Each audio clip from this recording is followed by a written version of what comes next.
অনেকেরই একটা প্রশ্ন থাকে, ইচ্ছা করে রোজা ভাঙলে কি কাফফারা দেয়া লাগে? আর আসলে কাফফারা জিনিসটা কি? আসসালামু আলাইকুম, আমি রেনু। আমি এই ব্যাপারে যতটুকু জানি সেটা নিয়ে আজকে আলোচনা করব। ভুল ত্রুটি হলে অবশ্যই সেটা কমেন্ট বক্সে আমাকে জানিয়ে দিবেন। তো প্রথমেই বলে নিই কাফফারা জিনিসটা আসলে কি। সহজে বলতে গেলে কাফফারা অর্থ হচ্ছে শাস্তি অথবা প্রতিকারমূলক একটা ব্যবস্থা। ধরুন আপনি বা অন্য কেউ যদি ইচ্ছাকৃতভাবে রমজানে রোজা ভেঙে ফেলে, যেমন খাওয়া দাওয়া বা পান করা বা স্বামী স্ত্রী ইন্টারকোর্স করলে, সেক্ষেত্রে তাকে সে রোজার বদলে একটি কাজা রোজা করতে হবে আর কাফফারা দিতে হবে। এখন রোজার কাফফারা কিভাবে আদায় করতে হয় আমরা অনেকেই তা জানি না। রাসূলুল্লাহ সাল্লাল্লাহু আলাইহি ওয়াসাল্লামের নির্দেশনা অনুযায়ী কাফফারা আদায়ের জন্য 3টা পদ্ধতি আছে। এই পদ্ধতির যে কোনো একটা পালন করতে হবে।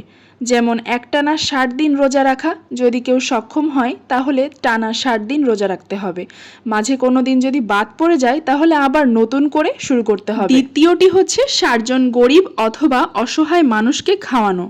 যদি 60 দিন রোজা রাখা সম্ভব না হয় কারো পক্ষে, তাহলে অবশ্যই 60 জন দরিদ্র ব্যক্তিকে 2 বেলা তৃপ্তি সহকারে খাবার খাওয়াতে হবে।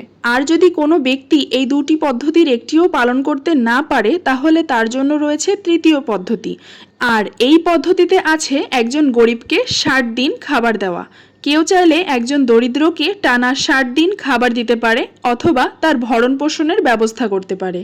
তাহলে আমরা সহজভাবে একটা জিনিস বুঝলাম, অসুস্থতা বা অন্য কোনো বৈধ কারণ ছাড়া যদি কেউ ইচ্ছাকৃত রোজা ভেঙে ফেলে, তাকে অবশ্যই কাফফারা এবং একটি কাজা রোজা করতে হবে। তবে হ্যাঁ, যদি ভুলবশত বা অনিচ্ছাকৃতভাবে রোজা ভেঙে যায় তাহলে কাফফারা দেওয়া লাগে না, সেক্ষেত্রে কাজা রোজাটা করে দিতে হয়। আর নারীদের মাসিক বা পিরিয়ডজনিত কারণে রোজা ভাঙলে কাফফারা দিতে হয় না, শুধু পরবর্তী সময়ে রোজা কাজা করে দিতে হয়। আমার ভিডিওটা ভালো লাগলে অবশ্যই একটা লাইক দিয়ে যাবেন। ধন্যবাদ।